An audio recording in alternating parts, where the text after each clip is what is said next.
Projeto Bagagem de hoje começa o programa falando sobre mudanças climáticas. Estamos aqui com o secretário Antônio Fernando Pinheiro Pedro, da Secretaria de Mudanças Climáticas da cidade de São Paulo. Primeiro, para conhecer esse trabalho, uma das poucas secretarias que existem nesse sentido no mundo, e entender um pouco do planejamento e agenda da secretaria, não só no final de 2022, mas também já projetando 2023. Secretário, satisfação a gente poder estar aqui conversando contigo.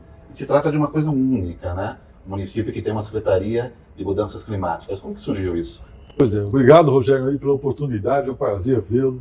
Bom, a Secretaria de Mudanças Climáticas do município de São Paulo é pioneira. Ela foi criada em dezembro de 2020 pelo nosso falecido amigo e prefeito Bruno Covas. Mas começou efetivamente a funcionar em junho de 2021, com o falecimento do Bruno e aí a assunção do prefeito Ricardo Nunes. Né? Temos aí um pouquinho mais de um ano, né? Pouquinho mais de um ano, né? Então somos uma secretaria ainda do seu início. Nós temos no Brasil duas secretarias municipais de mudanças climáticas, a de São Paulo e a de Niterói. Se somarmos no continente americano todo, Rogério, nós vamos ter o secretário especial de mudanças climáticas da Presidência da República do governo Biden, nos Estados Unidos, e o ministro de Câmbio Climático da província de Misiones, na Argentina. Portanto, nós estamos diante de um sistema de gestão, de governança climática que ainda é inédito no mundo. Né? Sabemos que o meio ambiente ele tem aí muitos desafios e percalços. Primeiro, que as políticas públicas nem sempre, por uma questão histórica, cultural, seguem de fato uma legislação que em muitos locais ela já é complicada, precisa ser atualizada, ainda debatida, mas também tem um entrave cultural, também de implantações, de algumas metas e políticas. Eu queria começar o nosso bate-papo explicando um pouco da finalidade prática da Secretaria, porque para muita gente, acho que as pessoas ainda não conseguem visualizar de fato qual o papel que vocês exercem hoje no município de São Paulo e acho que Grande São Paulo. Muito importante, a sua pergunta é essencial. Primeiro que a questão climática é uma questão que transcende a questão ambiental, a questão econômica. Na verdade, ela sambarca tudo isso. Né? Por quê? Primeiro, porque nós temos um fenômeno que é maior do que a nossa espécie humana. O globo terrestre sofre alterações climáticas há 4 bilhões e 300 milhões de anos. São fatores solares, são fatores cósmicos, são fatores geológicos. E agora também temos fatores humanos. Né? Geralmente, nós não salvamos o planeta Terra. O planeta se salva sozinho há 4 bilhões de anos, quase sempre livrando-se do que está na sua superfície. Então, nós estamos hoje vivendo ciclos, uma somatória de ciclos climáticos que vão desde aqueles provocados pelas atividades humanas até aqueles sobre os quais nós não dependemos. Isso afeta principalmente a nossa capacidade de sobrevivência, a produção de alimentos, os nossos insumos energéticos, nossa mobilidade e a nossa saúde. Portanto, há necessidade de integrarmos esse fator climático em cada processo decisório de governo que temos em nosso planeta. E isso deve começar no microclima, na autoridade local, no município. Então, o que fazemos hoje, principalmente? Primeiro, preparar a nossa cidade de hoje para amanhã. Precisamos aumentar a resiliência da cidade de São Paulo às alterações do clima. Segundo, precisamos garantir a segurança das pessoas. Nós temos sofrido alterações climáticas extremas, chuva demais ou às vezes falta d'água, excesso de calor e muito frio. Então há uma necessidade de trabalharmos com a defesa civil, de trabalharmos com um planejamento para a melhor capacidade de assistir as pessoas e lhes garantir segurança. Terceiro, necessidade de arborização. São Paulo é uma cidade que já é muito arborizada. Quase metade da nossa cidade é composta com árvores. Porém, as árvores são mal distribuídas na nossa cidade. Então temos que melhorar essa distribuição. Por quê? Geograficamente. Porque a cobertura vegetal ela fornece equilíbrio climático dos locais, né? Nos bairros, nos jardins. Então é muito importante que a gente cuide dessa boa distribuição. E o mais importante é garantir o fornecimento de água para 12 milhões de habitantes. E isso é um trabalho que necessita de um planejamento mais firme e de um vetor climático. O secretário falou a respeito dessa questão do planeta e as intempéries que nós passamos e com certeza ainda passaremos ainda mais nos próximos anos, mas o fator humano é um fator muito complicado. Eu me lembro de uma passagem do primeiro Matrix, você deve ter assistido. Todos. Dos 4, o primeiro é único. Tem um momento ali onde o Morpheus está sendo interrogado pelo agente Smith e o Smith fala assim para ele: eu andei estudando a sua espécie e descobri que vocês não são mamíferos, vocês são vírus. Por quê? Porque o mamífero, ele protege o meio, ele protege a natureza, ele protege o habitat. O vírus não. O vírus, ele se agrupa numa região e vai destruindo tudo até não ter mais nada. E às vezes nós nos comportamos como nós temos esse comportamento biótico, isso com certeza, né? Se um extraterrestre, né, ou um replicante, como é o caso do Matrix, né, chegar à Terra, né, ele vai nos observar como um vírus, tomando conta de todo o planeta, né, e acaba por modificar a própria forma de vida do planeta. Nós temos que lembrar o seguinte: nós compomos um volume de vida hoje existente no planeta que é equivalente a 0,1% do volume de vida que já passou pelo planeta Terra. E, portanto, estamos num equilíbrio muito delicado. Nós precisamos ter a humildade de sabermos que não somos eternos, segundo, de que somos frágeis, né? E terceiro, de que precisamos aprender a conviver com o sistema no qual vivemos, porque senão iremos sucumbir. Esse aprendizado envolve a necessidade de nós aprendermos a sermos mamíferos, né, Rogério? Esse é o problema. Exatamente. Aproveitando que o senhor falou sobre arborização, existe um projeto aí que me parece sobre arborizar a Avenida Paulista. Para quando é a ideia de vocês começarem e de que maneira vocês estão trabalhando para implantar essas novas árvores ali?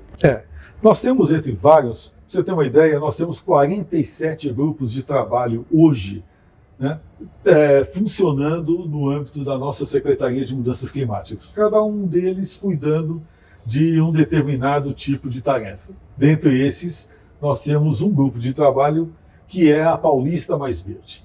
É incrível, né, Rogério? A Paulista é um espigão que divide duas grandes bacias dentro da cidade de São Paulo. A do Anhangabaú, por um lado, e a do Rio Pinheiros, no outro. Né? Nesse espigão, que é um espigão alto, né, nós temos uma das avenidas ícones da cidade de São Paulo, que se transformou de um lugar agradável numa ilha de calor. Né? Hoje o que nós temos lá? Muito cimento, muitos prédios, né, uma insolação enorme e poucas árvores. Então a nossa ideia é fazer um trabalho de arborização, mas uma arborização ornamental. Por quê? Porque a Paulista é oca, pouca gente sabe.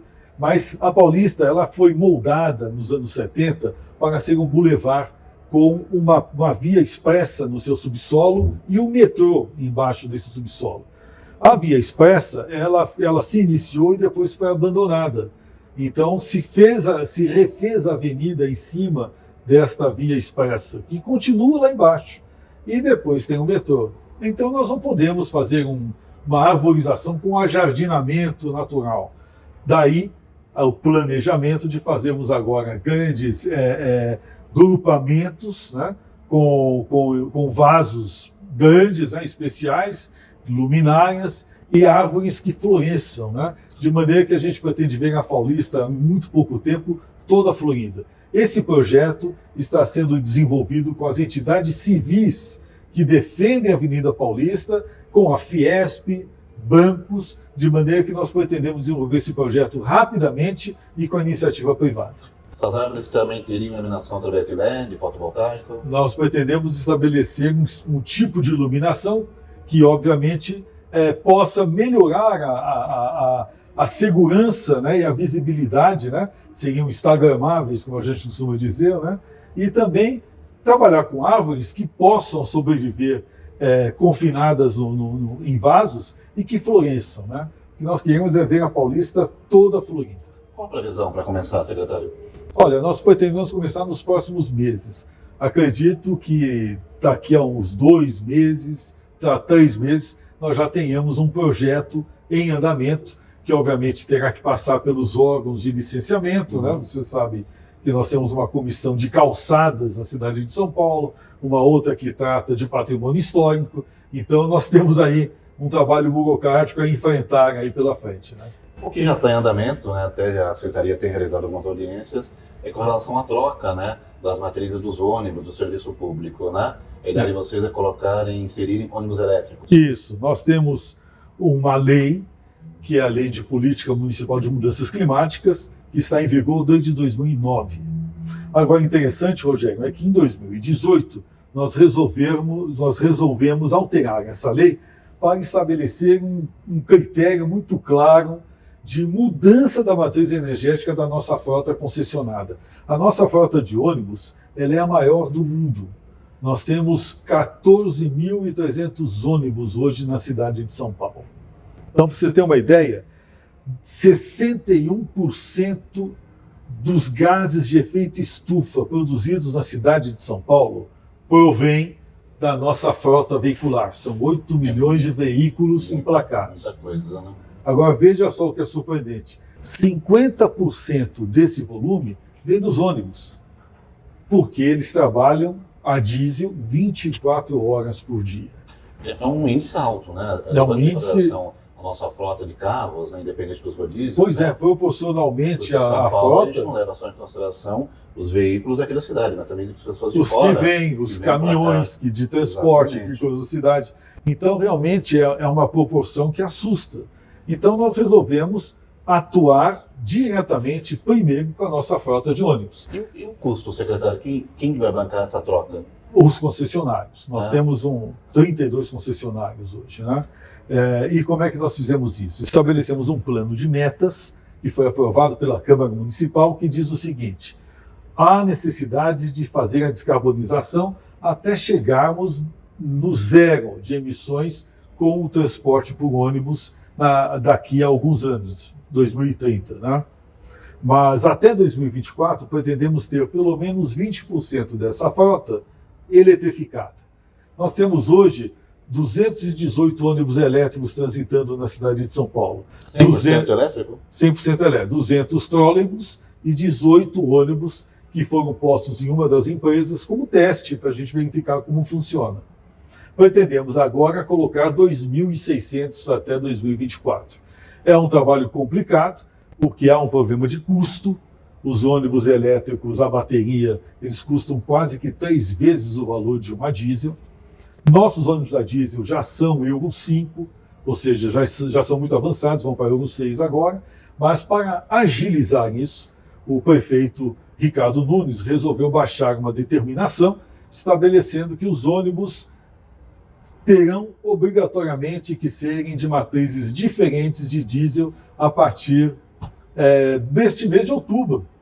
Então, o que é muito interessante. Você sabe, por exemplo, tem umas coisas nesse sentido, né? A Prefeitura de Londres, há 2 anos atrás, já decretou que em 2025 somente veículos elétricos irão circular na cidade de Londres. Ela, em 2020, ela já fez esse decreto, dando 5 anos para que fossem feitas as trocas devidas. 2025, só veículos elétricos. Amsterdã, sabe que Amsterdã já é uma referência, né? Ela também tem um projeto nesse sentido, né? Tem. A Paris tem 4.000 ônibus já transitando, né? E Moscou tem 500, né? Então nós estamos acompanhando o que outras capitais estão fazendo. E estamos muito atentos, viu, Rogério? Porque nós temos uma empresa de engenharia de transporte que é modelo do mundo, que é a SP Trans, e temos também um acompanhamento muito bem feito por meio de um comitê de frotas que está dentro da nossa secretaria, que é o Confrota, que reúne toda a indústria nacional, academia, entidades. E isso é muito interessante, porque nós estamos observando não só o ônibus elétrico a bateria, mas estamos já analisando a célula que vai vir daqui a pouco, né? O biocombustível, que é muito importante, principalmente o etanol, né? O biogás. São Paulo tem uma capacidade de abastecimento por biogás enorme. Que ainda é pouco aproveitado, né? Que ainda é pouco aproveitado. Nós vamos começar aproveitando o biogás para a nossa frota de coleta de resíduos, de lixo. São 600 caminhões, né? Então nós vamos começar a fazer a substituição por caminhões a biogás agora, né?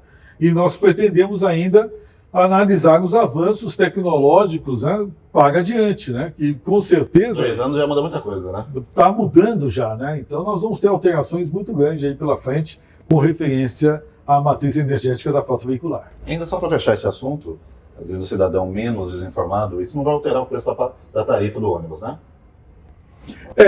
O problema todo, a grande briga hoje, e isso é muito interessante você colocar. Primeiro, nós temos uma tarifa e nós temos um subsídio no município de São Paulo, altíssimo, né? Aí vem aquela história, puxa, os ônibus são caros, então se custam 3 vezes o preço de um diesel, a hora que nós comprarmos esse ônibus, nós vamos ter que repassar esse custo para o usuário. Porém, um ônibus a diesel, né, ele vai ter um custo a médio prazo de manutenção muito maior do que o ônibus elétrico, inclusive por conta do combustível, né? Então, na verdade, é uma regra, né, é uma equação que não se aplica, porque você vai ter um custo inicial maior, mas você vai pagar esse custo muito rapidamente, porque você vai deixar de abastecer o ônibus, né? Então, é algo que nós vamos ter que experimentar e enfrentar de qualquer maneira, né? Eu acho que daí volta um tema super importante, né, que é a questão da conscientização, né? Porque, por exemplo, né, muitas doenças que as pessoas desenvolvem têm a ver com a poluição também. Apesar de hoje ainda não se ter tanto entendimento sobre o assunto, mas é um fato. Recentemente já se provou até numa reunião em Paris, no Congresso de Oncologia, que tem câncer que é derivado da poluição. Já conseguiu se provar isso cientificamente, né? E o trabalho da conscientização passa também... Nós temos, inclusive, um trabalho muito grande, estamos desenvolvendo hoje todo um marco legal para ser apresentado ao prefeito para os períodos de estiagem, de seca, né? Nós temos um período em que justamente no período de inverno, as inversões térmicas, uma diminuição muito grande na umidade do ar, um volume enorme de particulados, e é onde nós temos o maior problema de atendimento de pessoas dos nossos postos de saúde, principalmente velhos e crianças, né? Está tudo interligado. Está tudo interligado. Falando em interligado, vocês estão seguindo também alguma agenda da ONU aqui na Secretaria? Estamos. Nós, inclusive, fizemos uma coisa que é inédita. Nós temos um plano climático, primeiro. Nosso plano climático estabelece uma meta estratégica muito ousada. Tentar chegar a 20% obrigatoriamente de reduções até 2030, tentar chegar a 50% neste mesmo período, mas zerar o marcador de toda forma até 2050, que é o famoso net zero, né? Para uma cidade do nosso tamanho, você vê que é uma meta bastante ousada. Mas se começar agora... Tem que começar já. Para tanto, nós temos 60 objetivos bem definidos, estabelecidos em 43 tarefas, que foram muito bem descritas no plano, e que estão divididos, né, alocados em 5 ações estratégicas específicas. Todas essas ações e tarefas, elas já estão com as secretarias líder já nominadas e determinadas. Já temos o primeiro relatório de acompanhamento deste primeiro ano, que já foi editado. Vamos passar agora a monitorar o acompanhamento da implementação de 6 em 6 meses. E também temos hoje uma matriz ESG para este plano climático. O nosso plano climático hoje, cada uma das 43 ações foi definida dentro das ODS, os Objetivos de Desenvolvimento Sustentável da ONU, foi enquadrado dentro do GHG Protocol, né, que é o protocolo que cuida da gestão de combate às emissões de gases de efeito estufa, e também dentro dos Green Bonds e Social Bonds, né, estabelecidos pela Associação Internacional de Mercados de Capitais, né? Então nós temos hoje uma tabela, uma matriz, que nenhuma outra cidade do mundo tem, né? E com isso nós temos condições, inclusive, com muito poucas pessoas jurídicas, né, de chegar numa agência de financiamento multilateral e apresentar um relatório, né, com todos os objetivos definidos, né, dentro de uma matriz ESG, né, Environmental, Social, né, e Governance, né, como muito poucos governos e corporações privadas possuem. Hoje vocês já têm algo nesse sentido? Vocês captam esse tipo de recurso ou ainda não? Nós ainda não, né? E digo por quê. Primeiro que a nossa cidade hoje é uma cidade que não tem débitos, né? Os débitos da cidade de São Paulo hoje estão limitados apenas aos débitos normais, que nós chamamos de dívidas judiciais, de desapropriação, enfim, né?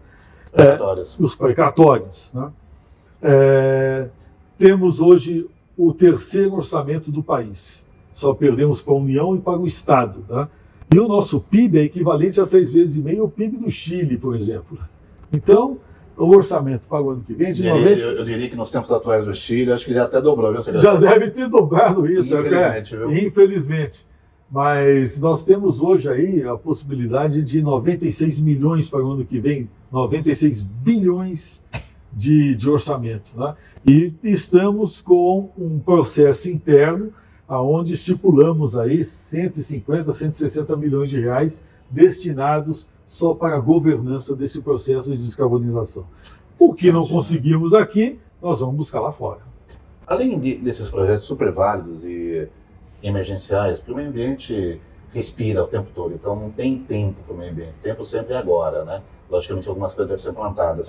No ano que vem, você tem algo ainda que você não conseguiu desenvolver esse ano, que está no seu escopo para... eu quero também focar nessa direção? Temos. Nós fizemos em novembro do ano passado um plano estratégico para a Secretaria. Apresentamos ao prefeito com 9 metas específicas. Várias delas já estão hoje em andamento. O que estamos agora estabelecendo para o próximo ano. Né? E deste ano para o próximo ano começa ontem, né? Você sabe disso. Primeiro, os planos de arborização, de revitalização do centro da cidade, e isso envolve também o plano para a Paulista Mais Verde. Né? Posso só fazer um parênteses? Claro. Porque é um tema super precioso. Muito se fala e muito se cobra sobre revitalização.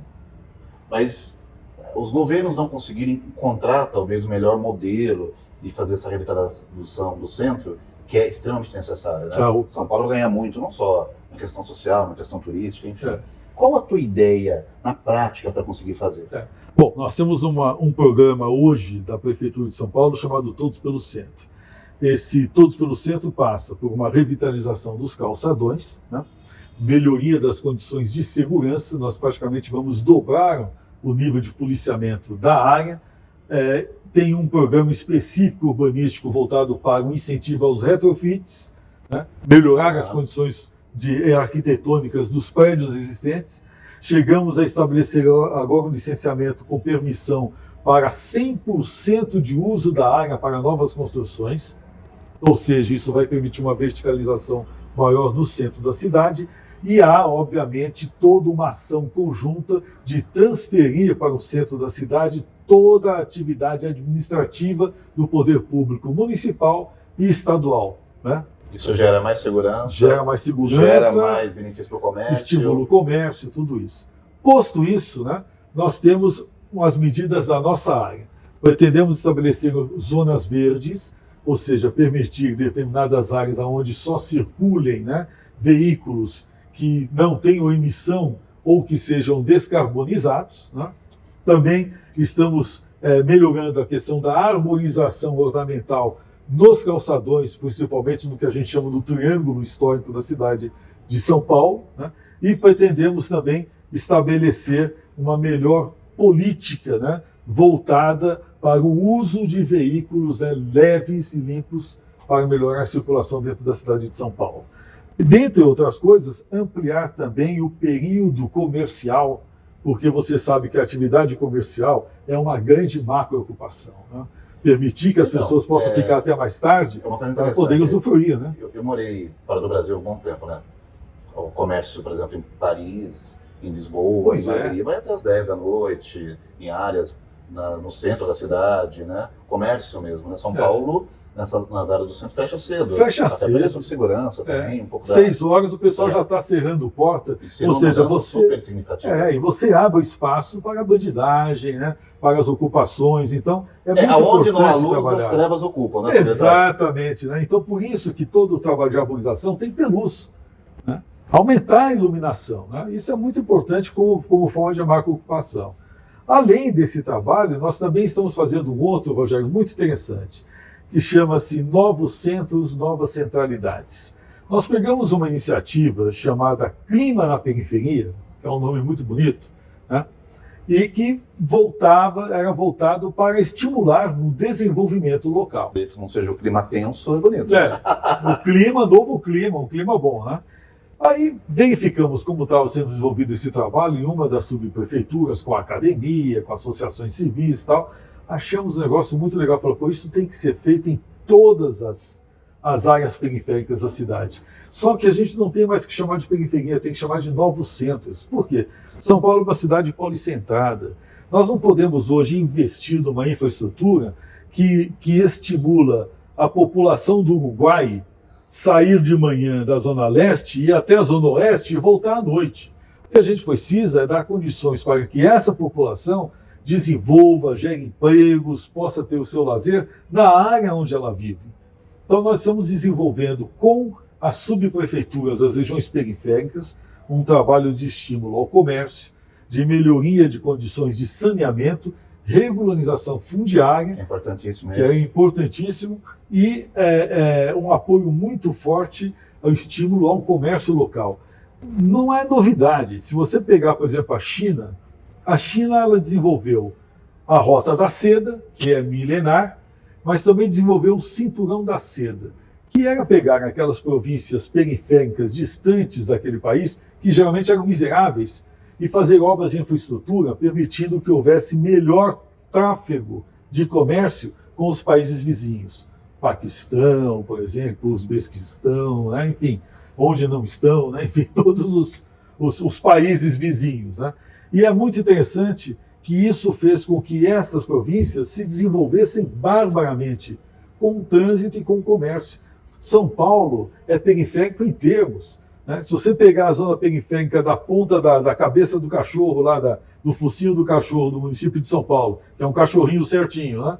Ele vai estar no centro da região metropolitana de São Paulo, junto com 39 municípios. Então não é periférico. Né? Na verdade, a gente precisa estimular o comércio naquele local para que ele possa desenvolver um novo centro comercial com atuação sobre outras cidades. Né? É o que estamos agora trabalhando bastante aí nos próximos meses. Secretário, para a gente finalizar esse bate-papo super importante, a gente teria que marcar outras entrevistas. Né? Opa! Mas assim, rapidamente, o senhor acredita também que todo esse trabalho, tanto da Secretaria do Verde como da Secretaria de Mudanças Climáticas, podem também gerar empregos novos para a população paulista? Um dos pontos, dos 5 pontos estratégicos, é gerar emprego e renda. Então, por exemplo, desenvolvimento policentrado da cidade gera emprego. Melhoria das condições de vida e defesa dos mananciais na Zona Sul de São Paulo gera emprego. A alteração da matriz energética reduz custos e gera emprego. E isso é uma coisa que a Secretaria está muito empenhada em fazer. Né? Portanto, eu acredito que a inserção do vetor climático dentro da administração, da governança de um município, é um fator de geração de emprego. Perfeitamente. Queria agradecer muito ao secretário Antônio Fernando Pinheiro Pedro, que nos recebeu aqui hoje. Muito obrigado pela entrevista. Muito obrigado, Rogério. É um prazer estar aqui com você, viu? O Eco Bagagens termina aqui. Estaremos de volta no nosso próximo encontro. Até lá.